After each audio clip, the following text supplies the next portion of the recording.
오늘 하나님께서 우리에게 주신 말씀은 욥기 1장 13절에서 22절까지의 말씀입니다. 욥기 1장 13절에서 22절까지의 말씀을 우리 한 절씩 교독하겠습니다. 하루는 욥의 자녀들이 그 맏아들의 집에서 음식을 먹으며 포도주를 마실 때에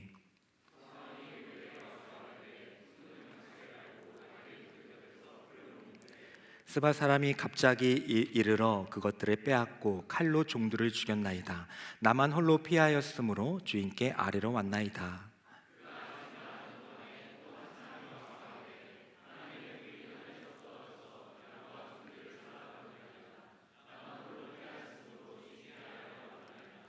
그가 아직 말하는 동안에 또 한 사람이 와서 아뢰되 갈대아 사람이 새 무리를 지어 갑자기 낙타에게 달려들어 그것을 빼앗으며 칼로 종들을 죽였나이다. 나만 홀로 피하였으므로 주인께 아뢰러 왔나이다.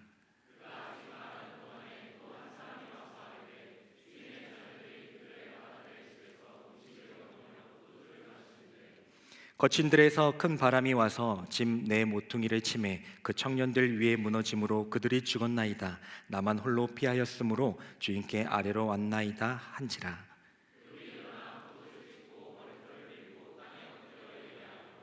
이르되 내가 모태에서 알몸으로 나았사온즉 또한 알몸이 그리로 돌아가올지라. 주신 이도 여호와시요 거두신 이도 여호와시오니 여호와의 이름이 찬송을 받으실지니이다 하고, 이 모든 일에 욥이 범죄하지 아니하고 하나님을 향하여 원망하지 아니하리라. 아멘. 이 말씀은 살아계신 하나님의 말씀입니다. 프랑스 렌느 지방에서 태어난 니콜라라는 한 청년이 전쟁 가운데 부상을 당해서 평생을 또 한쪽 다리를 절면서 살아가게 되었습니다. 아주 절망적인 상황 가운데에서도 하지만 그는 용기를 내어서 다시 회계사라는 직업을 갖게 되었고, 그렇게 열심히 살아가다가 이 세상에서의 삶에 대해서 회의를 느끼게 됩니다. 물론 이제 가톨릭 신자였지만은 세상과 하나님 사이에서 내적 갈등을 했던 거죠. 그래서 결국 그는 결단하여서 은둔 생활을 하게 됩니다. 하지만 세상과 피해 있다고 해서 혼자 은둔 생활을 한다고 해서 그 내적 갈등이 사라지지는 않았어요. 그래서 그는 마침내 프랑스 파리에 있는 가름의 수도원에 들어가게 됩니다. 모든 것을 다 내려놓고 이제 수도사가 되어야겠다라는 마음을 가지고 수도원에 들어가게 되었어요. 그리고 그곳에서 체험했던 것들을 하나하나 일기로 또 다른 동역자들에게 편지로 쓰게 됩니다. 그 모든 일기와 책들을, 서신들을 모아서 만든 책이 바로 로렌스 형제의 하나님의 임재라는 책, 인재 연습이라는 책입니다. 아마 많이 또 고전 책이니까 베스트셀러이기도 했고 여러분들 많이 들어보시고 읽었던 분들도 계실 텐데, 그래서 로렌스 형제의 저 하나님의 임재 연습이라는 책을 통하여서 우리가 함께 제가 먼저 언급드리는 그 이유는 이번 우리가 주제가 욥기라는 주제인데 이제 책 한 편에 이제 하나님의 임재 연습이라는 책이 있어가지고 그냥 무심결에 또 이렇게 읽기 시작해가지고 되게 짧은 책이거든요. 그래가지고 읽었는데 그 가운데에서 욥기서를 우리가 읽으면서 우리에게 던져지는 많은 질문들, 또 우리가 인생을 살아가면서 또 품게 되는 많은 의문들에 대해서 뭐 답을 찾았다, 해결했다라는 정도는 아니지만 좀 더 깊게 생각하고 묵상할 수 있는 기회가 되어서 이렇게 책 소개를 먼저 하게 되었습니다. 그래서 오늘 한 달, 두 달간 함께 우리 욥기서를 함께 나누면서 여러분들의 일상 가운데에서 우리가 도전하고 또 품게 되는 질문과 의문들에 대해서 함께 나누기를 원합니다. 우리가 함께 읽은 욥기서는 구약 성경의 지혜서입니다.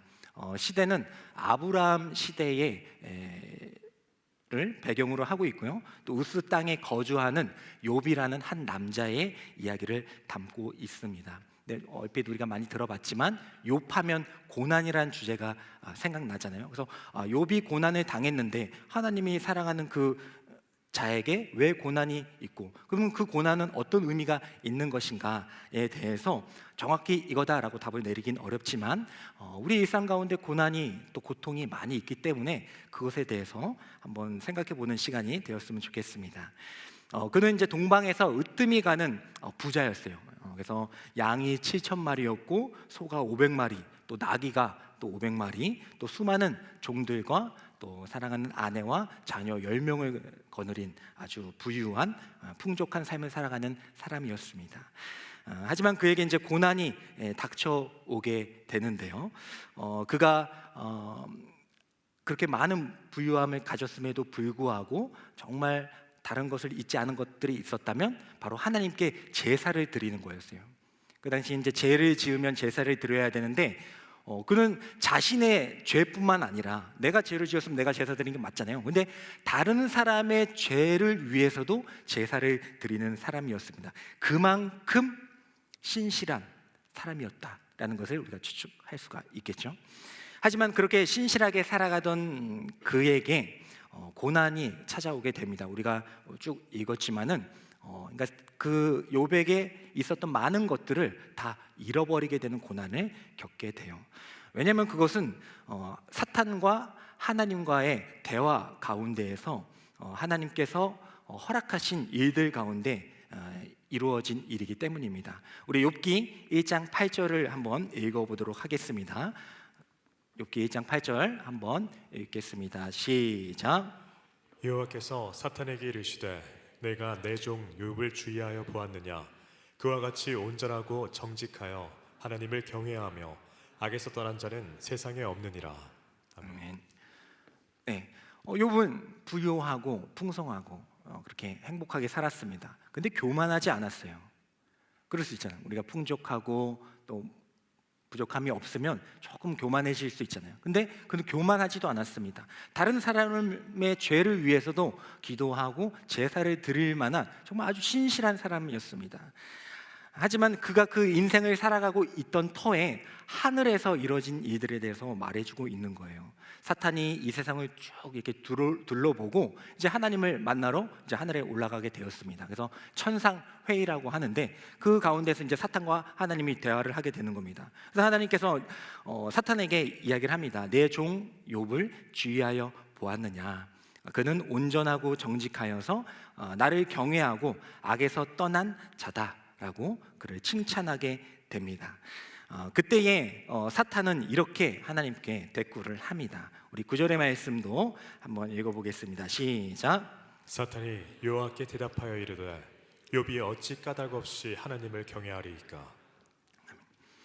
우리가 많이 읽었고 또 우리 가운데 던지는 질문입니다. 사탄이 하나님께서 욥을 그렇게 칭찬하니까 욥 봐라 얼마나 정직하니 얼마나 신실하니 칭찬을 하니까 사탄은 이제 원래 사탄이라는 뜻이 고발하는 자라는 뜻이거든요. 원어적으로. 그러니까 사탄은 마음에 들지 않는 겁니다.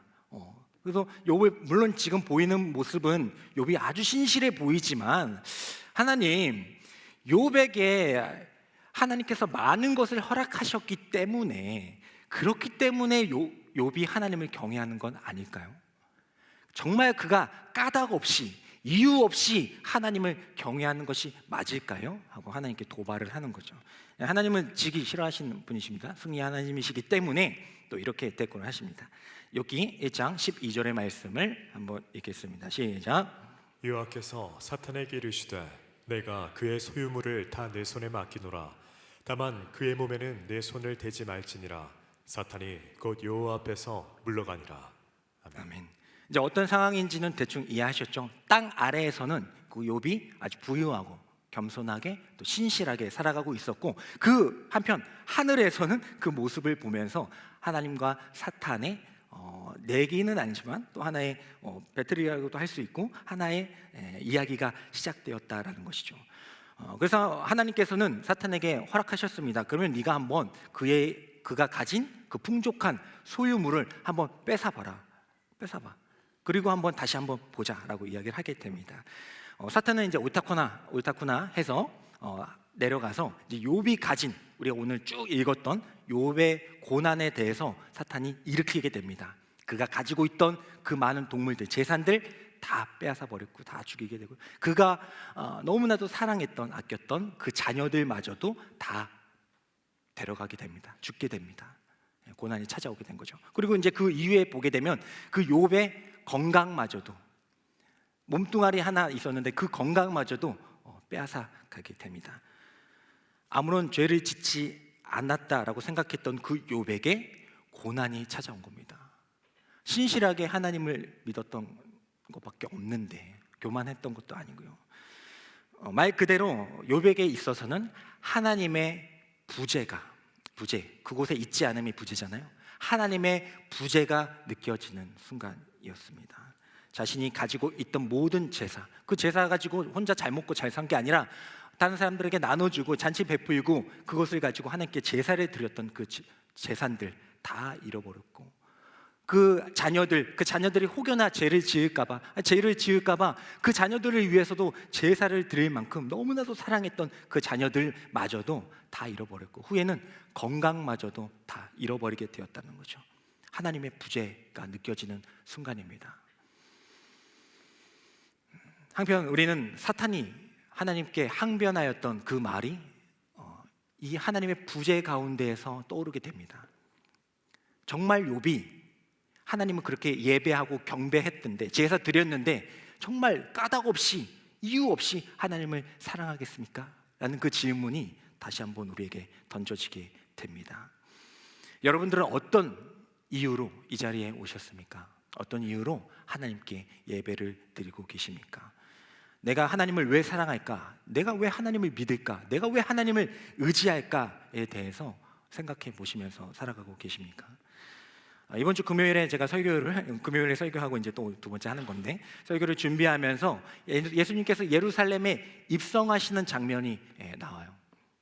예수님께서 예루살렘에 입성하실 때에 많은 백성들이 나와서 예수님을 찬양하며 경배합니다. 예배합니다.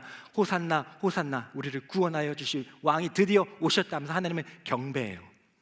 하지만 예수님께서는 전혀 기뻐하지 않으셨어요. 왜요? 그들의 중심을 알고 계셨거든요. 그들이 왜 나를 기다리고 나를 경배하는지를 알고 계셨거든요. 그들에게 있어서 예수님은 나의 구원자, 하나님의 아들이 아니라 이 땅의 로마의 정권을 무너뜨릴 달과 같은 자, 이 세상에서 우리에게 구원을 줄 자라고 생각해서 하나님을 찬양하고 경배했다라는 것을 예수님께서는 당연히 알고 계셨기 때문입니다. 이런 상황 가운데 우리도 한번 생각해 봐야 되지 않겠습니까? 정말 사탄이 하나님께 던졌던 그 질문처럼 정말 어떠한 이유로 이 자리에 왔는가? 정말 우리가 까닭 없이 하나님을 사랑할 수 있는가?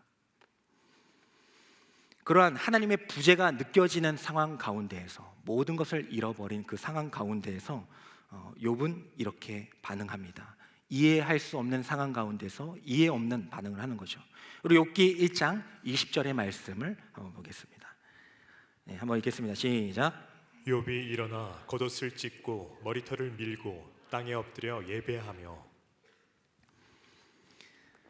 하나님의 부재가 느껴질 수밖에 없는 상황. 정말 하나님이 살아계시다면 이게 말이나 됩니까? 아니 조금이라도 남겨주시기도 하셔야지. 모든 걸 다 빼앗아가는 것이 말이나 됩니까? 그런 부재 상황 가운데에서 욥은 자신의 일어나서 겉옷을 찢고 머리를 밀고 땅에 엎드려 예배하게 됩니다.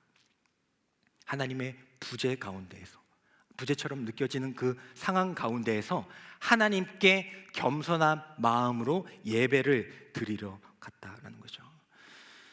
이 말씀을 통해서 우리가 함께 도전할 첫 번째 제목은, 하나님의 부재가 느껴지는 곳에서 우리는 부재를 세워야 한다라는 겁니다. 첫 번째 부재는 우리가 흔히 알고 있는 부재입니다. 그곳에 있지 아니함입니다. 이제 같은 음을 가진, 또 다른 뜻을 가진 단어 부재가 있는데, 그것이 바로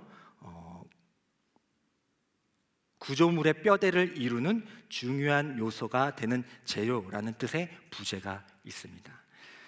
즉 욥이 자신이 처한 그 절망적인 상황 가운데, 하나님의 부재가 느껴지는 그런 상황 가운데에서 자신의 삶의 하나님의 뼈대는 무엇인가, 기초는 무엇인가를 생각해 내었다라는 거죠. 그에게 있어서 삶의 기초와 그 뼈대는 바로 예배였다라는 겁니다. 그 전에도 예배 드렸어요. 고난 이전에도 예배 드렸어요. 제사 많이 드렸습니다. 근데 고난 이후에도 동일하게 예배를 드리고 있다라는 거예요. 어떤 다른 까닭이 있어서가 아니라, 다른 목적이 있어서, 무엇을 얻기 위해, 무엇이 되기 위해 하나님을 찾았던 것이 아니라, 그 중심 가운데선 하나님이 나의 기초가 되길 원합니다. 하나님이 나의 뼈대가 되길 원합니다. 라는 그 중심이 있었다라는 겁니다. 그래서 그는 고난 전과 고난 이후에도 동일하게 하나님께 예배를 드릴 수가 있었다라는 겁니다. 우리는 고난 가운데 처할 때가 많이 있습니다. 여러분들 가운데도 크고 작은 고난이 많이 있잖아요. 그럴 때에 이제 예배를 대하는 두 가지의 반응이 있습니다. 한 가지는 하나님이 안 계신 것 같다. 안 계신 것 같다. 막 따지지도 않아요. 하나님이 안 계신 것 같다. 안 계시는데 예배를 드려서 뭐 하나? 맞잖아요. 예배를, 하나님이 안 계신 거 느껴지는데 그 예배를 드려서 뭐 하나? 안 갑니다. 예배 안 가요. 왜냐면 고난이 찾아왔으니까. 하나님이 느껴지지 않으니까, 부재가 느껴지니까 예배 갈 필요가 없죠. 하나님 안 계시다고 느껴지니까. 하지만 또 한 가지의 반응은 그 고난 가운데서 오늘 말씀의 욥처럼 예배를 드리러 가는 거예요. 고난이 찾아왔는데, 아니 하나님을 잘 믿고 있는데 고난이 찾아왔는데, 그런데도 하나님께 예배드리러 이 자리에 나온다라는 겁니다. 두 가지의 반응이 있어요. 첫 번째 경우야 이제 믿음이 좀 연약한 부분인 거고, 뭐 그럴 때도 있잖아요. 저도 그런 적이 있었고. 하지만 두 번째 경우 같은 경우는 자신의 삶의 기초와 뼈대가 하나님께 있다라는 신앙 고백이 없으면 불가능한 것이죠. 똑같은 하나님의 부재를 느끼지만 가장 먼저 예배를 포기할 때가 있는 사람이 있는 반면에, 똑같이 고난을 느끼지만, 부재가 느껴지지만 가장 먼저 예배의 자리를 찾는 사람이 있다라는 겁니다. 오늘 이 말씀을 통하여서 우리가 함께 도전할 것은 하나님의 부재 연습을 하자라는 거예요. 뒤의 부재, 가장 중요한 뼈대가 되는 그 재료, 그 부재, 하나님이 나의 뼈대가 되길 원합니다. 하나님이 나의 기초가 되기를 원합니다. 고난은 계속해서 찾아올 거예요. 계속해서 찾아옵니다. 그 가운데에서 하나님이 나의 기초가 되고 뼈대가 되지 않는다면 하나님은 우선순위에서 멀어지게 될 겁니다. 예배는 그만큼 떠나가게 될 거예요. 하지만 욥에게 있어서 하나님은 자신의 삶의 기초였기 때문에 고난 전후에 하나님께 예배드릴 수가 있었다라는 겁니다. 다른 까닭이 있던 게 아니에요. 어떤 까닭을, 하나님 대학에 붙고 싶은데요 해서 왔던 분은요, 떨어지면 하나님의 부재를 바로 느끼고 멀어지게 됩니다. 하나님, 저 이것을 얻기 위해서 하나님께 예배를 드렸던 사람은요, 그것이 안 되면 또 하나님을 멀리하거나 부정할 수가 있다라는 거죠. 하지만 다른 까닭으로 이곳에 있는 것이 아니라 하나님을 사랑하는 목적과 이유로 이 자리에 온 사람들은 그 고난 가운데에서도 오히려 이 자리를 통하여서 회복과 또 새로운 길을 찾아낼 수 있는 힘을 기를 수가 있다라는 겁니다. 여러분들의 그 삶 가운데에서 하나님의 부재 연습이 있기를 원합니다. 하나님이 나의 기초가 됩니다라는 거 한순간에 안 돼요. 한순간에 안 돼요. 제가 이제 제가 조금 약간 슬림해진 것 같지 않아요? 너무 강제적입니까? 최근에 한 3kg를 뺐어요. 별로. 물론 더 뺄 겁니다. 이제 시작했어. 그리고 요요가 올 거라는 거 알고 있어요. 뭐 필요 없어요. 오케이, 너 압니다. 저도 알아요. 오늘 좀. 하지만 살을 빼기 위해서는요, 살을 빼기 위한 방법. 제가 어떻게 3kg를 뺐냐? 3주 만에 3kg, 뭐 잘 아시겠지만 요요 올 거지만 3kg로 제가 어떻게 뺐느냐? 그 방법은 유튜브를 보는 게 아니라 그 방법은 살을 빼시면 됩니다. 뭐야? 뭔 소리야? 알아, 괜찮아요. 살을 빼기 위해서는 살을 빼셔야 돼요. 살을 뺀다는 마음은 많잖아요. 그 뭐 우리 평생 가지는 그 목적은 삶의 목적은 아니지만 그 정도로 다이어트는 우리의 삶에 깊숙이 침투해 있는 하나의 목적 아닙니까? 알고는 있어. 살을 빼야지. 알고는 있어. 안 뺍니다. 물론 이제 뭐 다 그러니까 꼭 빼야 되는 이유가 없으신 분은 안 빼도 됩니다. 근데 이제 저는 건강상 뺀 건데 어쨌든 알면서도 움직이잖아요.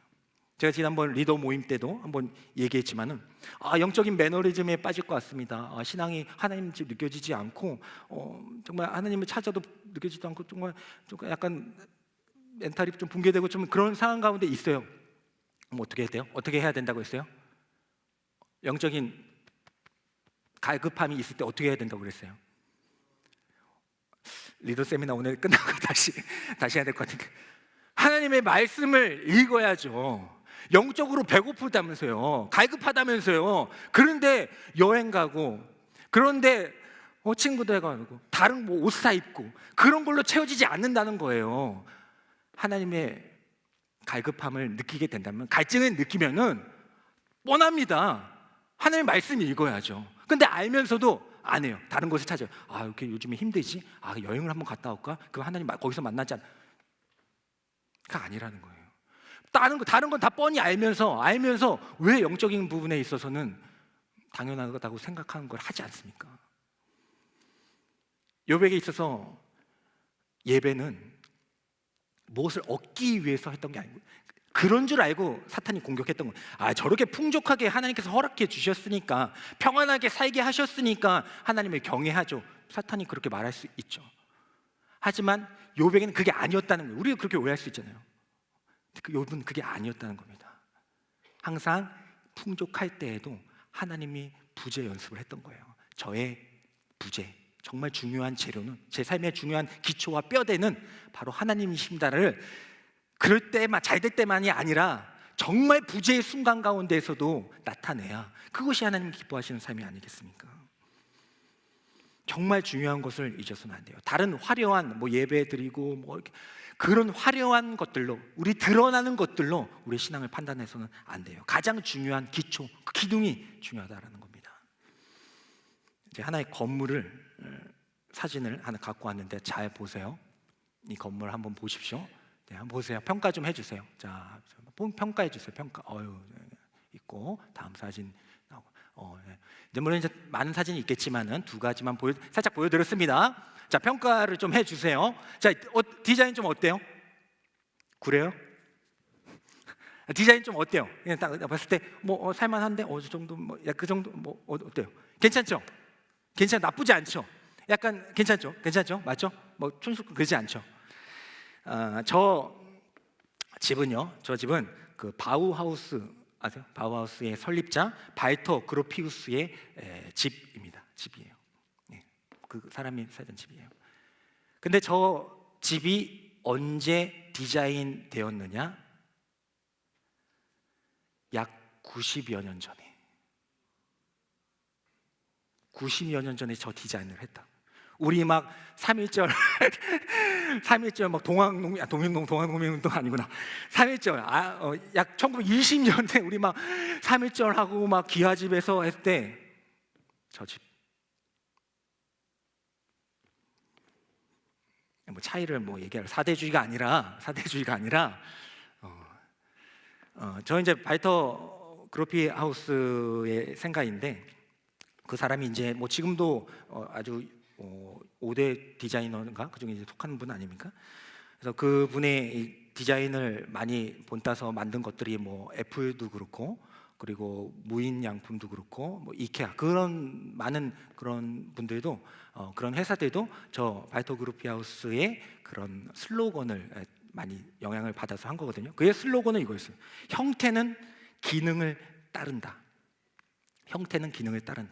그래서 쉽게 얘기하면 기능이 중요하지 그 나머지 형태는 그 기능을 바탕으로 만들어져야 되지 그 디자인을 위해서 그 기능을 바꿀 수는 없다라는 거예요. 우선순위가 있다는 겁니다.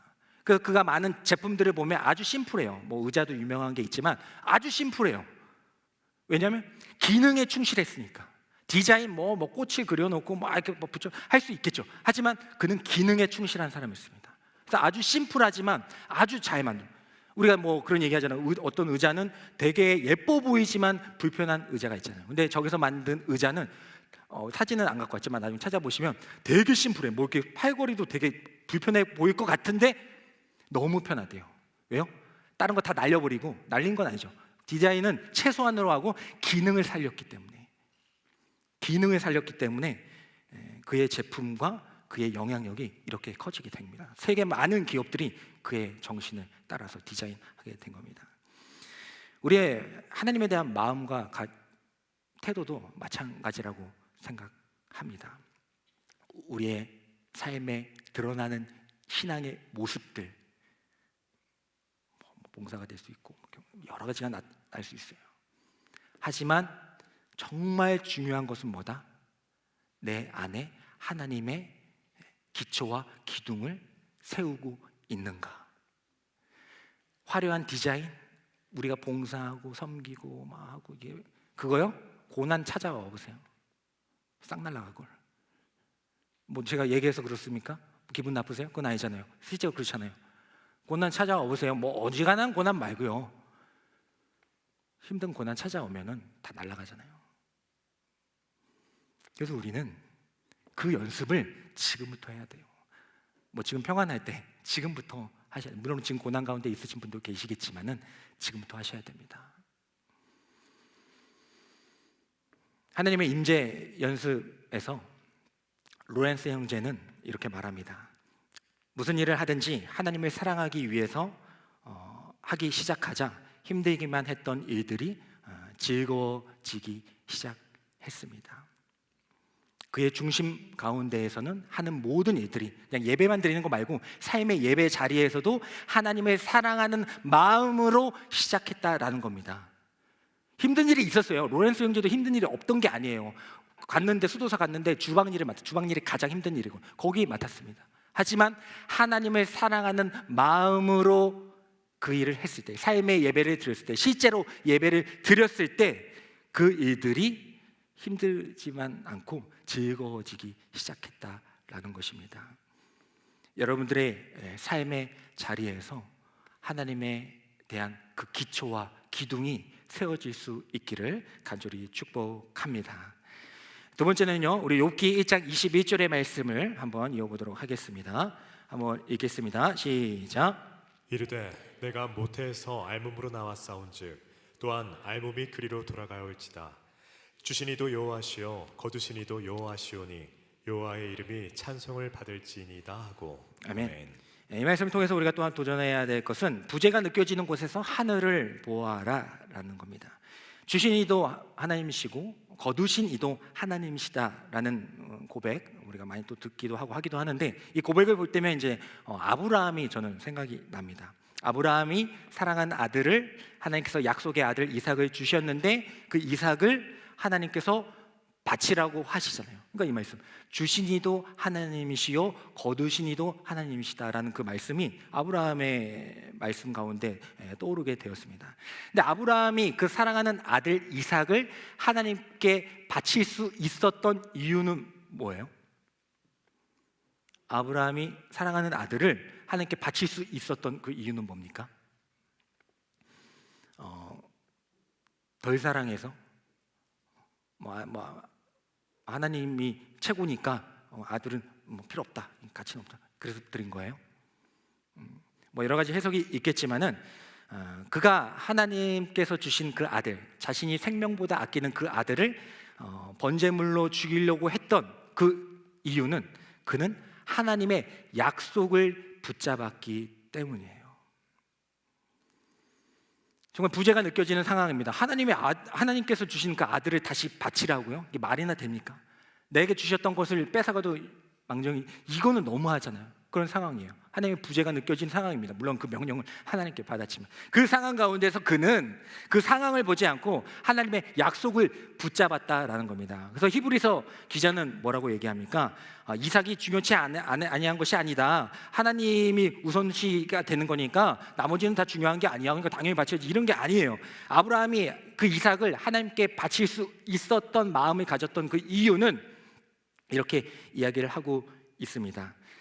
그가 그를 죽은 자 가운데에서, 하나님께서 이삭을 죽은 자 가운데에서 다시 살리실 것을 믿었기 때문이다라고 기록하고 있어요.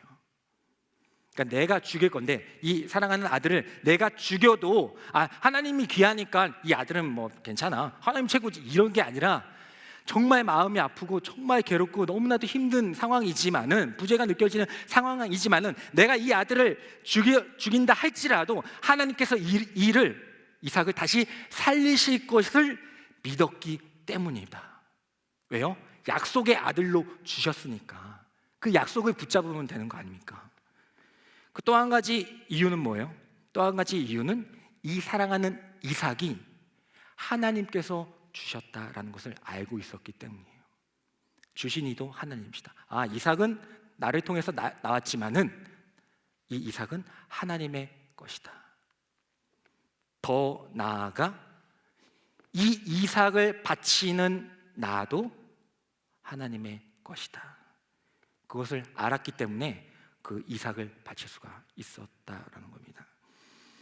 아브라함은 이삭의 소유권이 하나님께 있음을 알고 있었습니다. 그리고 더 나아가 그렇게 믿음의 모습을 보일 수 있는 아브라함 자신마저도 하나님이 아니면 존재하지 않는다는 것을 알고 있었어요. 이 세상의 생명과 같이 나에게 주어진 그 어떤 것, 그 무엇이 하나님이 아니면 존재할 수 없다라는 것을 알았다는 거예요. 그리고 그것을 통하여서 그 사건을 통하여서 약속하신 그 하나님을 바라볼 수가 있었다라는 겁니다. 하늘을 바라보라는 게 그냥 진짜 하늘을 바라보는 게 아니라 하늘에 계신 그 하나님, 그 약속의 하나님을 바라볼 수가 있었다는 거예요. 그럴 때 그렇게 믿음의 모습을 보였다는 겁니다. 욥은 이렇게 얘기합니다. 알몸에서 나와서 다시 그리로 돌아갈 것이다. 나는 알몸으로 나와서 다시 그리로 돌아갈 것이다. 이게 뭐예요? 공술의 공수거, 옛날에 타타타라는 그런 노래가 있었는데 모를 것 같아서 넘어가면, 어쨌든 공술의 공수거가 아니에요. 이 말은 뭐냐면 나는 사람은 먼지 같은 자였잖아요. 흙이었잖아요. 나 먼지와 같은 사람인데 하나님께서 나에게 생명을 주시고 생명을 주셔서 내가 이 땅 가운데서 왔는데 하나님이 그 생명을 가져가신다면 나는 다시 먼지일 수밖에 없습니다라는 고백이에요. 그러니까 이 땅에 온 나를 해석함에 있어서 하나님에 대한 관점을 가지고 나를 바라볼 수가 있었다는 거죠. 나는 어머니가 날 태어나게 하셔가지고 이 땅 가운데 참 잘 먹고 잘 살아가고 있는 거야가 아니라 하나님의 관점으로, 그렇구나, 난 먼지였는데 물론 육체적으로는 어머니에 태어났죠. 먼지였는데 하나님의 생명이 나에게 주어져서 이제 나는 생명이 되었구나. 근데 그 생명을 하나님께서 가져가신다면은 나는 그리로, 다시 그 흙으로 난 돌아갈 것이다 라는 신앙 고백인 겁니다. 그래서 주신 이도 하나님이시오, 거두신 이도 하나님이시다는 고백은 하나님은 다 하나님 거니까 가져가세요, 이거 다 하나님 것입니다, 이게 물론 이렇게도 보는 것이지만은, 저에게 있어서 하나님은 무엇을 주시고 다시 빼앗아 가시는 그 정도의 그런 하나님이 아니라 그것들을 통하여서, 이 땅의 것들을 통하여서 바라보게 되는 최종 목적지입니다라는 말이 주신 이도 하나님이시요 취하신 이도 하나님이시다. 하나님은 줬다 뺏고 마음대로 할 수 있는 그런 분이다, 이게 아니라 하나님, 제가 이 땅의 것으로 정말 생명과 같이 여겼던 그것으로 바라봐야 할 것은 바로 하나님이시군요 라는 것을 고백하게 하신다라는 거예요. 그래서 우리는 이 땅의 것으로 하나님의 것들, 하늘의 것들을 보는 것이 그리고 우리의 신앙생활이 되어야 하는 것입니다.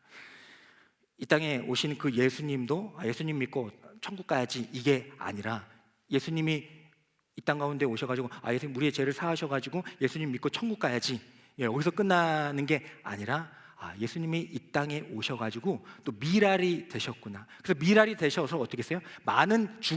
십자가에서 죽어서 많은 열매를 맺게 하셨구나. 그냥 예수님이 십자가에 죽으셔서 정말 슬프다, 나 믿어야겠다, 여기서 끝나면 그냥 나만 혼자 믿고 그냥 수도사 가는 거예요. 산속으로 가든지. 그게 아니잖아요. 오신 이유, 예수님이 이 땅에 오신 이유가 거기서 멈추는 게 아니고 그것을 나에게 본으로 알려주셔서 이 땅에 오신 그 예수님을 통하여서 우리는 하나님을 바라봐야 되는구나. 하나님을 바라보는데 그러면 하나님이 예수님을 왜 보내셨지? 미랄이 되게 하셔서 그 미랄로 많은 증인들, 많은 열매를 맺게 하시는 것이구나 것까지 우리가 알아야 예수님을 보고 이 땅에 계신 예수님을 보고 우리가 거기까지 나아가야 이제 하나님을 제대로 보는 것입니다. 예수님을 바로 보는 것이 된다라는 거예요. 그래서 여러분들에게 주어진 이 땅의 것들, 허락된 이 땅의 것들을 가지고 그 조금씩 띄워드리면서 생색하시면 안 됩니다. 맞잖아요. 다 하나님의 것이라면서요. 고백은 그렇게 하고 삶은 그렇게 안 하면 돼요. 정말 그렇다면은 내가 드리는 모든 것들이 다 하나님의 것이에요. 드리는 나조차도 하나님의 것이라면서요. 그게 맞다면서요. 그렇다면은 생색할 수가 어떻게 있습니까? 원래 하나님의 건데. 빌려주고, 물론 그런 나쁜 놈들 있어요. 받아가지고 막 줄 때 막 생색하는 사람도 있는데 그게 틀린 거잖아요. 그래서 우리는 이 땅의 것을 가지고 하나님을 바라봐야 됩니다. 하나님의 소유권이 하나님께 있기 때문에 마땅히 하나님께 드려야 된다는 것입니다. 그런데 목사님, 이 땅의 많은 것들을 우리에게 허락해 주신 거 우리 거 아니에요? 아브라함도 복 많이 받고 막 번성하고 요셉도 총독이 되고 다니엘도 총독이 되고 막 그렇게 막 다 주셨는데 그 뭡니까? 그것도 하나님 그 왜 주셨어요? 그 모든 것들도 마찬가지입니다. 그 구약의 많은 인물들에게 주신 그 많은 복들 왜 주셨습니까? 이 땅에서 잘 먹고 잘 살라가 아니라 나를 믿으면 너희들을 채울 수 있고 너희들을 구할 수 있는 그 존재가 바로 나다라는 것을 알려주시기 위해서 부유함을 허락해 주신 것이 이 땅에서 잘 먹고 잘 살려고 주신 것이 아니라는 거예요. 정말 그렇다면은 왜 잘 살던 아브라함이 그 후손들이 왜 그 이집트의 노예가 됩니까? 계속 잘 살아야지. 그럼 노예로 살던 그 인물들은 뭐예요? 그게 아니잖아요.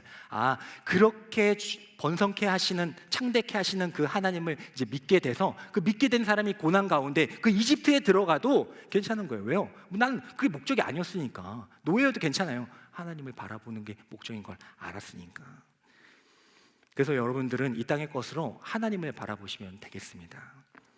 저기 보십시오. 저 보세요. 봤어요? 다 봤어요? 왜요? 왜? 너무 견월지망이라는 말이 있죠. 견월지망. 제가 이제 딱 했을 때 여러분들 뭘 봤어요? 제 손을 봤어요? 물론 이제 손을 통해서 이렇게 봤겠지만 아마 다 십자가 보셨을 거라고 추측을 합니다. 견월지망은 달을 보면은 그 달을 가리킨 그 손가락은 이지라는 거예요. 이 땅에 많은 것을 허락해 주셨습니다. 근데 이 땅을 통하여서 우리가 바라봐야 할 것은 바로 하나님이시라는 겁니다. 근데 언제까지 우리가 이 땅의 것들만 채우려고 노력하면서 살아가야 하겠습니까? 이 땅의 것으로 하나님을 보실 때에 이 땅의 것은 잠시라도 잊으시길 원합니다. 하나님이 이 땅의 것으로 가르치시는 그 하나님을 볼 수 있어야 우리는 욥과 같은 믿음의 사람이 될 수가 있다라는 거예요. 로렌스 형제가 처음 주님을 인격적으로 만나게 될 때에 그가 가는 도중에 앙상한 겨울 나무를 보게 됩니다. 겨울 나무니까 뭐 잎도 없고 뭐 열매도 없고 앙상한 그냥 나무를 보게 돼요. 근데 그 가운데에서 그는 그 앙상한 나무를 보면서 그런 생각을 하게, 봄이 되었을 때에 그곳에서 움이 트고 또 잎이 무성하게 되고 또 그것에서 열매가 맺어질 것이다 라는 것을 믿음의 눈으로 보게 됩니다. 그렇게 될 때에 그는 인격적으로 하나님을 만나게 돼서 이제 수도사가 된 거거든요. 하나님의 부재가 느껴지는 그런 우리들의 삶 가운데에서도 앙상한 가지와 같은 나의 모습 가운데에서도 약속하신 하나님, 분명한 때에 분명한 우리에게 봄을 허락하여 주셔서 하나님이 원하시는 그 때에 작게 움이 트게 하시고, 또 거기서 끝나는 게 아니라 거기서 잎이 나게 하시고 결국에는 미랄이 되어 열매를 맺게 하시는 그 하나님을 지금 이 순간, 부재가 느껴지는 이 순간 가운데에서도 함께 연습해 나갈 수 있는 저희들이 되기를 축복합니다. 교회 오빠의 이간희 집사님의 인터뷰를 보면 아시죠? 예전에 한번 소개했죠. 그러니까 되게 대기업이고 가정생활 잘 하시던 분인데 자기가 이제 대장암 4기 판정 받아가지고 회사도 그만두게 되고, 사랑하는 딸을 낳는데 그 딸을 낳자마자 얼마 안 돼가지고 아내도 혈액암 4기 판정 받고, 또 그 충격에 자신이 암이 걸렸다는 충격에 이제 어머님도 세상을 마감하시고, 부재, 이런 부재가 또 있어요. 부재. 그런 부재 가운데에서 이간희 집사님이 이렇게 신앙 고백합니다. 나만의 손익계산서라는 그런 쓰셨는데 이렇게 얘기합니다. 저도 하나님께 서운한 마음이 들 때가 있는데 저는 나만의 손익계산서를 씁니다. 여태까지 내가 살아왔던 은혜와 내 삶의 절망을 계산해 보면 지금 내 현실에만 집착을 하면서 힘들어하긴 하지만 내 삶의 전체를 보고 계산해 봤을 때에는 내가 받은 은혜들이 더 크기 때문에 하나님을 원망할 수 없다는 게 제 결론입니다. 지금 상황 상상하기도 힘들죠, 그렇죠? 상상하기도 힘들잖아요. 내가 암 걸린 것도 힘들어 죽겠는데 아기 이제 낳는데 아내도 암 걸리고, 그 충격에 부모님 스스로 목숨을 끊으시고, 부재. 근데 그 상황 가운데에서 계산을 해봤다는, 계산을 하기도 싫죠. 계산 하나님 생각하기도, 계산해봤다고. 내 인생을 전체를 두고 봤을 때에 하나님께서 내게 해주신 그 은혜와 내가 부재로 느껴지는 이 고통과 계산을 해보니까 남는 것은 하나님의 은혜가 더 크구나, 그것을 느꼈다라는 겁니다. 그 부재 가운데에서 하나님의 임재를 경험하게 되었다는 겁니다. 지금 여러분들의 삶 가운데에서 고난이 얼마나 많이, 청년의 시절은 별 일이 많으니까 청년이 아니어도 고난이 많이 찾아오게 될 때 여러분들은 지금 몇 점입니까? 생각해서 난 몇 점의 인생을 지금 평가받고 있는 것일까? 70점, 50점, 30점, 10. 난 답도 없는데 10점 같은데. 아니 10점이면 그나마 낫지 않아. 빚도 있어. 관계도 어려워. 마이너스 100인 것 같은데. 근데 전체 하나님 부재를 느낄 수밖에 없는 그 상황 가운데 전체 나의 인생을 다 보고 계시는 부재가 느껴지는 그 상황 가운데에서도 나와 함께 하시는, 임재하시는 그 하나님을 바라보게 될 때, 약속의 하나님을 바라보게 될 때에 뭐 더 많은 숫자가 있지만 많이 끝이니까, 충만한 수니까, 내가 마이너스 100의 인생인데 전체를 계산해 보니까 와, 9,900이 남았구나. 그게 하나님의 은혜입니다. 우리들의 삶 가운데에서 절대 잊지 마십시오. 고난 당하기 욥처럼 고난 당하고 나서 하나님 찾지 말고요. 저도 그랬는데, 저도 삼수하고 막 힘들 때 그랬는데 이제 미리 좀 알고 하면 좋잖아요. 하나님 그 알고 원하시고 계시는, 고난 전에도 풍족할 때에도 잘 될 때에도 하나님의 부재를 생각하면서, 하나님의 은혜를 생각하면서, 하나님 많은 것을 주셔서 감사해요. 근데 저는 이것을 이제 만족으로 삼지 않아요. 이것을 통해서 저는 하나님을 볼 겁니다. 그래서 하나님이 내 삶의 기초가 되길 원합니다. 아무리 힘들고 어려워도 저 이 예배의 자리를 차지할 거예요. 예배 드렸는데 아무것도 기도가 이루어지지 않아. 괜찮아요. 전 그것 때문에 온 거 아니에요. 저는 하나님을 사랑하기 때문에 이 자리에 왔습니다. 그런 사랑으로 마음으로 살아가니 이 예배의 자리뿐만, 예배당뿐만 아니라 나의 삶의 모든 삶의 예배의 자리에서도 즐겁기 시작합니다. 왜냐면 9,900이나 있으니까요. 이런 마음과 믿음을 가지고 살아갈 수 있는 저희 되기를 축복합니다. 우리 다 같이 일어나셔서 우리와 함께하고 계시는 그 하나님을 끝까지 바라보겠습니다. 예배 자리를 지키겠습니다 라는 마음을 가지고 고백하며 나갑시다.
시간 우리 다 같이 기도하며 나아갈 때에 우리의 삶에 하나님의 부재가 느껴지는 그 순간 가운데에서도 하나님, 저는 예배하러 올 것입니다. 하나님을 사랑할 것입니다. 그것은 하나님께서 나의 뼈대가 되시기 때문입니다. 나의 기초가 되시기 때문입니다. 부재가 느껴지는 그 상황 가운데에서도 영원한 나의 재료이신, 영원한 기둥과 반석이신 그 하나님의 그 부재를 지금부터 연습하며 세우며 살아가겠습니다. 두 번째 함께 기도할 제목은 하나님 아버지, 단순한 그 고통과 고난에서 위로받고 회복하는 정도가 아니라 그 고통 가운데에서 하나님의 은혜를 발견하고 또 하나님을 바라봄으로써 그 하나님께서 주시는 은혜로서 많은 사람들에게 복음을 전하며 살아갈 수 있는 자로 저희를 사용하여 주시옵소서. 마지막으로 앞이 보이지 않는 그 고난 가운데에서도 비교할 수 없는 은혜를 우리에게 허락하여 주시며 하나님을 바라보게 하시는, 멀리 고개를 들지 않아도 내 앞에 계시는 그 하나님을 찬양하며 살겠습니다라는 결단을 가지고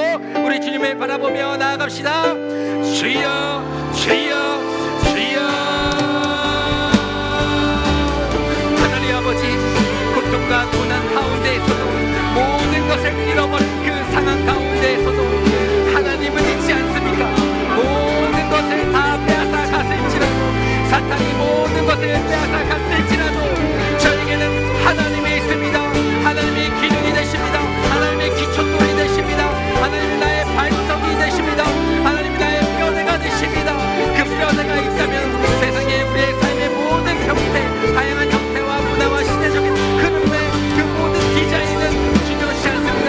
가장 중요한 주님이 나의 기능이 되시고 힘이 되시고 약속이 되시기 때문에 어떤 상황 가운데에서도 하나님의 약속을 붙잡으며 하나님께서 든든히 세워가실 것을 기대하며 내 삶이 겨울 나무처럼 안상에 있을지라도 약속의 하나님, 때를 만드시는 하나님을 신뢰하며 그 때를 기다리며 하나님을 바라보며 살아갈 수 있는 저희들이 되게 하여 주시옵소서. 고통과 고난이 내게 찾아오지만 하나님께 나아감으로써 그 모든 것들 회복되고 다시 하나님의 진리를 알아서, 아 그렇구나, 이 세상의 것들은 나를 주진이 될 수 없는 것이구나, 나의 주인은 오직 하나님 한 분이시구나, 나는 멀티인데 나에게 생명을 주신 그 하나님은 하나님 한 분이시구나 라는 것을 고백하면서 이 세상에 어떤 인파가 올지라도, 다 빼앗길지라도 하나님 한 분만을 바라보며 9,900의 인생을 살아갈 수 있는 저희들이 되게 하여 주시옵소서. 내가 봅니다. 내가 봅니다. 영원한 주의 봅니다. 지금까지만 귀로만 들었다면 이제는 그 앙상한 가지 속에서도, 고난과 고통 가운데서도 하나님을 바라볼 수 있는 은혜를 허락하여 주시옵소서. 연약한 내 영혼이 이제 주를 우리 마지막으로 고백합니다. 여러분의 눈으로 직접 보십시오. 내가 봅니다. 영원한 주를 봅니다. 귀로만 들어 이제는 그 고통 가운데서도 나의 영원하신 존귀하신 하나님을 바라보게 하심을 감사드립니다. 연약한 내 영혼이 이제 주를 봅니다. 하나님 아버지, 감사합니다. 우리에게 많은 것들을 허락해 주셨는데 그 모든 것들을 통하여서 이제는 하나님을 바라보는 연습을 하게 하는 저희들이 되게 하여 주시옵소서. 저것이 아니라 저것을 드리는 나를 기다리고 계시는, 나를 받기를 원하시는, 내 중심을 원하시는 그 하나님의 그 마음을 알아. 이 세상에 어떤 것으로 하는 거 말고 이 예배의 자리에 나와서 다른 거 헌금 안 해도, 다른 거 봉사 안 해도, 물론 해도 좋지만 가장 중요한 거, 내 자신을 하나님께 드립니다. 구속탱이에서 그거 고백하고 있어도 하나님 그 고백 가장 기뻐하시는 겁니다. 그것을 알아. 이제는 이 세상의 것들이 다 빼앗긴다 할지라도 하나님을 원망하는 것이 아니라 다 빼앗겼는데 아직도 9,900의 하나님이 보입니다. 앙상한 가지와 같지만 저는 이 가지를 통하여서 하나님의 약속과 그 때를 보게 됩니다. 그래서 이제는 회복되고 끝나는 것이 아니라 회복을 넘어서서 열매를 맺는 삶을 살아갈 수 있는 우리 더스토리 청년 공동체가 되게 하여 주시옵소서. 고난을 비껴가는 것이 아니라 고난 가운데서도, 그 어둠 가운데서도 더 선명하신 하나님의 그 약속을 붙잡으며 기초돌로 삼을 수 있는 저희들이 되게 하여 주시옵소서. 이 모든 말씀 예수님의 이름으로 기도드리옵나이다. 아멘.